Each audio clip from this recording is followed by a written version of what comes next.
quando nós falamos em qualidade de vida fora do ambiente hospitalar, isso significa estar muito saudável, gozando das melhores capacidades do corpo, né? E como é que nós podemos tratar qualidade de vida dentro do ambiente hospitalar? Então, aquilo que eu interesso pela qualidade de vida é bem diverso do que... Não bem diverso, mas é uma forma diferente de olhar esse tema.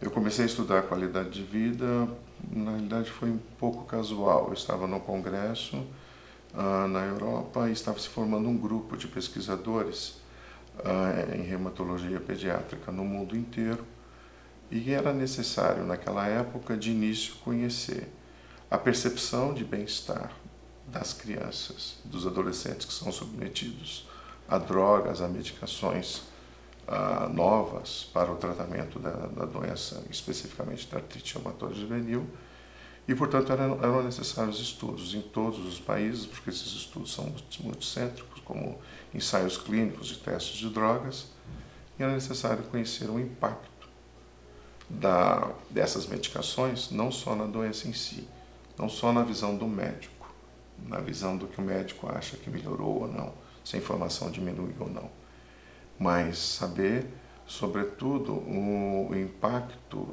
no bem-estar de quem está recebendo a medicação, no caso as crianças, e também na percepção de bem-estar na visão dos pais, né, ou dos cuidadores dessas crianças. Então, o foco daquilo que nós estudamos aqui no nosso grupo de pesquisa em qualidade de vida é qualidade de vida relacionada à saúde. Ou seja, quais os aspectos relacionados à saúde e que esses aspectos têm impacto na qualidade de vida, entendida como percepção do indivíduo do seu bem-estar em relação àquela condição ou àquele tratamento.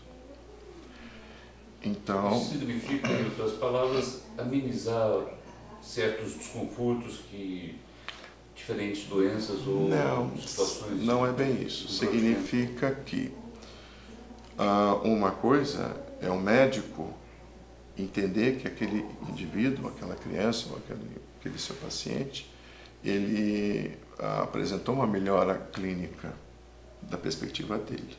O olhar que nos interessa não é esse. Bom, será que aquilo que foi feito para aquela criança ou para aqueles pacientes realmente melhorou a sua qualidade de vida? Porque ela pode melhorar do ponto de vista físico, por exemplo, mas pode ser que aquele indivíduo não se perceba bem por outros aspectos, principalmente aspectos psicossociais. Vamos imaginar uma medicação que melhora muito a inflamação, mas deixa a criança inchada e ela vai ter problemas na escola de autoimagem, ou tem efeitos colaterais que levem um aumento da pilificação, um aumento dos pelos pelo corpo, ou que ela se sinta de alguma forma desconfortável com aquela medicação. Então, para o médico, está tudo bem, a doença está controlada, os parâmetros laboratoriais estão bem, está tudo bem. Mas a questão que se coloca é como aquele que recebe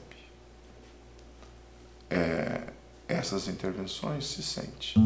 E nós fazemos isso através de questionários. E os cineastas preferidos? Quais são os seus diretores?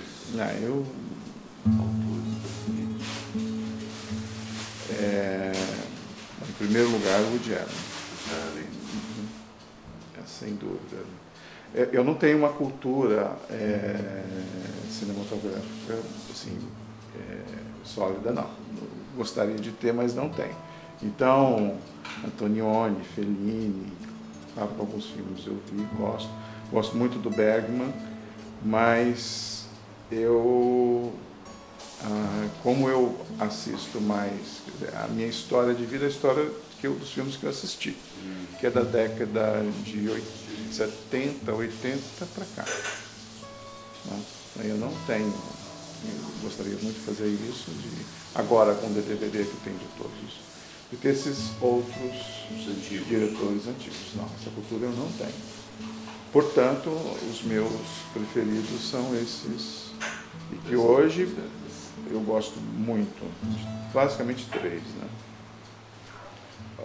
Principalmente, que é o Woody Allen, o Almodóvar e o Gus Van Sant.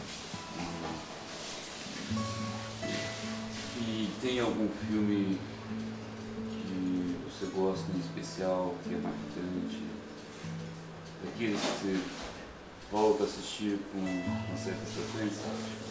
Tem aqueles que eu passo para os alunos, eu assisto todo semestre, na realidade, e que acaba sendo os que eu gosto mais, né?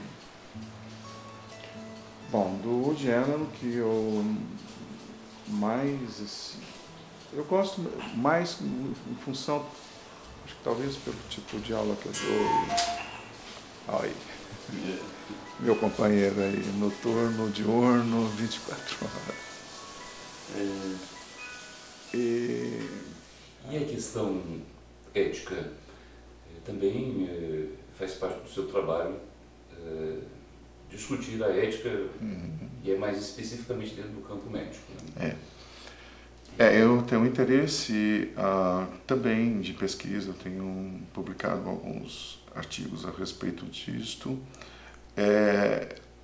Eu tenho muito interesse, talvez a qualidade de vida também tenha vindo de uma forma não muito determinada ou pensada ou racionalizada, mas pelo meu interesse com as chamadas humanidades médicas, ou seja, que é a relação, a interface entre a medicina e a literatura, as artes visuais, o teatro, a pintura, né? Então eu procuro, por exemplo, nas minhas aulas de uma doença específica, mostrar como é que isto foi registrado de forma pictórica ao longo da história da pintura. Então, por exemplo, qual foi a primeira representação de uma criança com artrite reumatoide juvenil que se tem conhecimento? Como é que foram as representações de crianças com baixa estatura? Então isso resgata um pouco da história e dessas doenças. Além disso, eu tenho tentado, aqui no curso de medicina, ao longo dos últimos 10 anos, falar sobre bioética. Mas é muito difícil ensinar ética, se é possível ensinar ética, ou não sei se é possível, e também se é possível ensinar bioética. Não a bioética normativa, mas os valores especificamente e como hierarquizá-los para a tomada de decisão dos principais dilemas morais em medicina.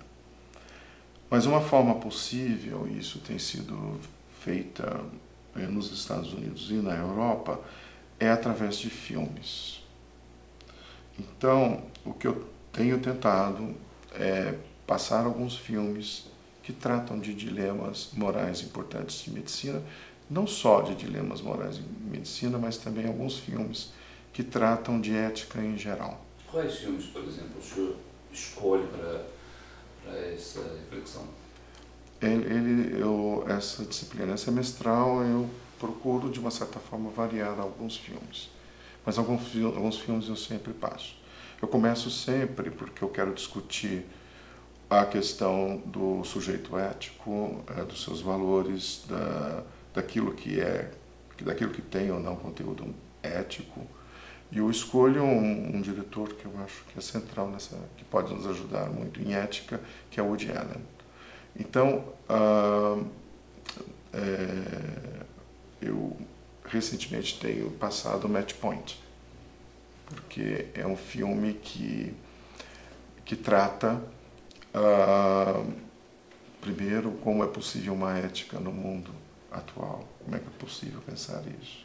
Mas, ao mesmo tempo, ele também é um filme que pode nos indicar claramente quais são as características, por exemplo, do sujeito ético, né? Aquele que tem escolhas, que é consciente, mas ele tem a liberdade de escolher entre várias opções, mas ele é responsável por aquela sua escolha. Um outro filme que não tem muito na direção de ética, especificamente, mas Fale com Ela com Almodóvar, que é um filme belíssimo do ponto de vista pictórico, do ponto de vista da interface de outras artes que não só o cinema, como o balé, como a dança, e a representação do masculino e feminino e também a questão do coma, do inconsciente, da manipulação do corpo que é silente, como é que a gente deve se portar diante. Corpo, de forma geral. Exatamente, mesmo aquele corpo que não se expressa, pelo menos da forma como a gente costuma entender. Então, esse filme é muito rico para diversas discussões sobre homossexualidade, intersexualidade e outras coisas relacionadas também ao campo ético, sem dúvida. O último filme que eu passo, em geral, é o Gran Torino, do Clint Eastwood, que é mais para discutir violência urbana, mas também numa perspectiva ética, também do multiculturalismo, que eu procuro associar a esses filmes também alguns textos. Por exemplo, no filme Gran Torino, eu me auxilio de textos do professor, eu não sei se ele ainda é professor, mas talvez ele tenha se aposentado, o professor Neri, da sociologia daqui, em que trata dessa questão da relação com o diferente.